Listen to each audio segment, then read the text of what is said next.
How's it going, guys? Kyle here with Awesome Sauce News. Today I'll be taking a look at this Mighty Charger card reader from Enermax. This is their ECR501, and it's a USB 3.0 card reader, which is pretty cool. It also comes in a lower grade model, the ECR301, which doesn't have quite as many cool features as this one does, but for today I'm going to be looking at the 501. So here it is. This is a 6-in-1 card reader.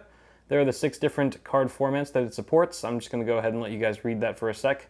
I don't want to bore you with all these little different formats, but there you have it. And let's take a look at some of the main features that this device offers. So for starters, you've got a USB supercharge port, which is actually that green port to the far left right there.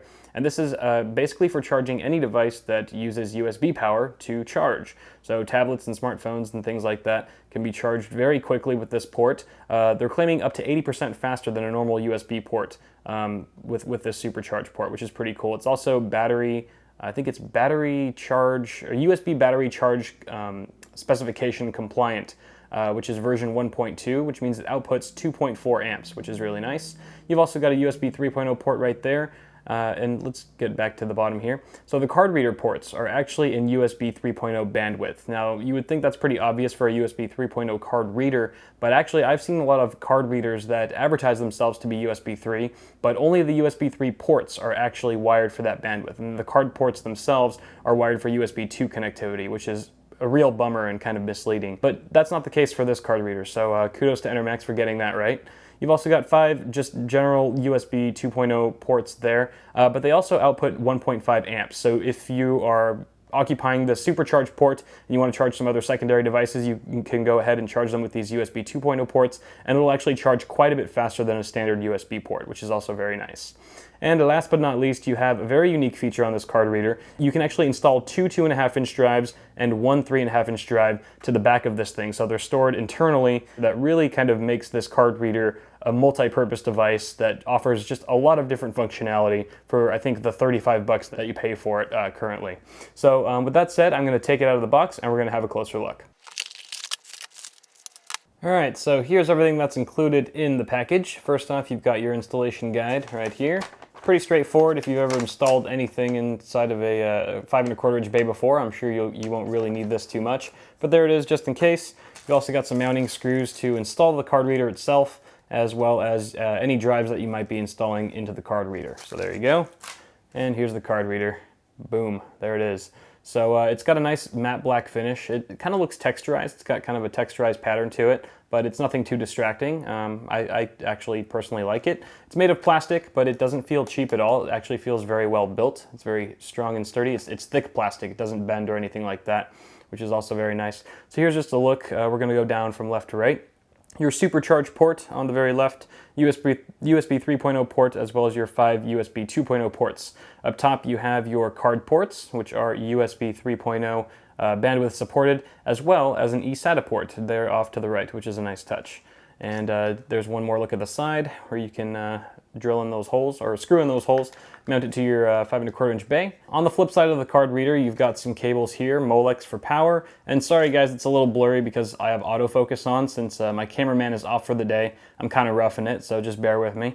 You got USB 3.0, of course, and all these, by the way, plug directly into your motherboard. You've got that SATA cable for your eSATA port at the front, as well as USB 2.0. So there you go, and here's actually where you mount those 3 drives. So I don't know if you can tell right here, but you actually mount the 2 2.5-inch drives at the bottom, one right here and the other right next to it. And just above that is where you mount that 3.5-inch drive. It's kind of hard to see black on black or whatever, but I'm going to show you guys an installation right now.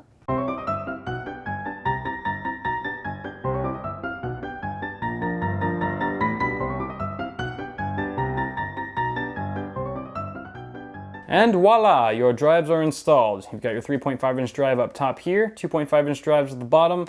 The 3.5-inch drive does stick out about 2 inches past the end of the card reader, which is fairly expected. Card readers generally aren't that long anyway, and you probably won't run into any clearance issues with any other components in your case.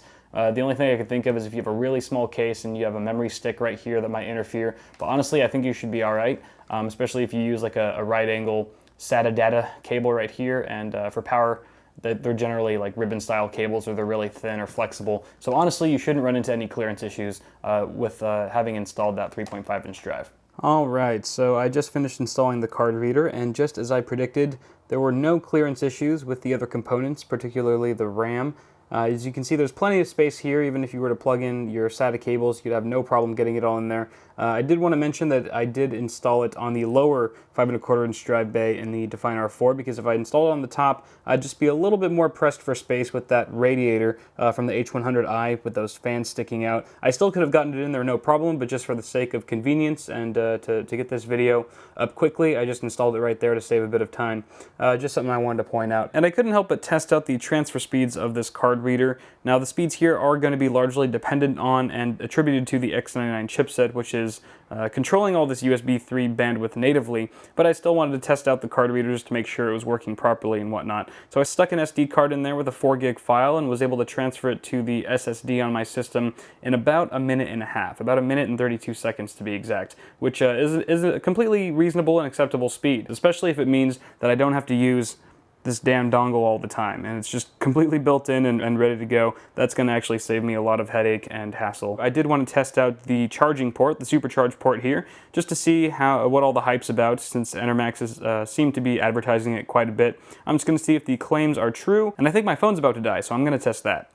Alright, so after doing the tests, I found the supercharge port to charge my phone from 0 to 100 in about just over 2 hours actually, which is pretty good.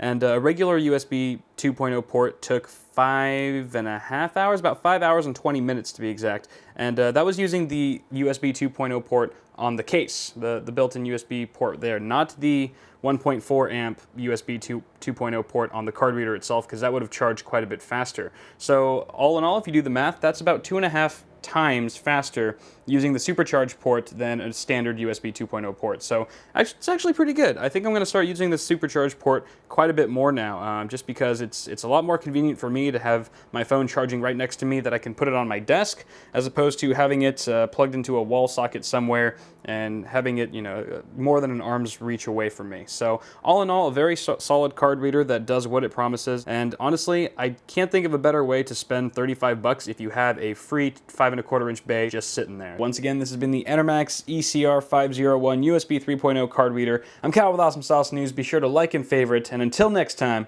I'll see you in the next video.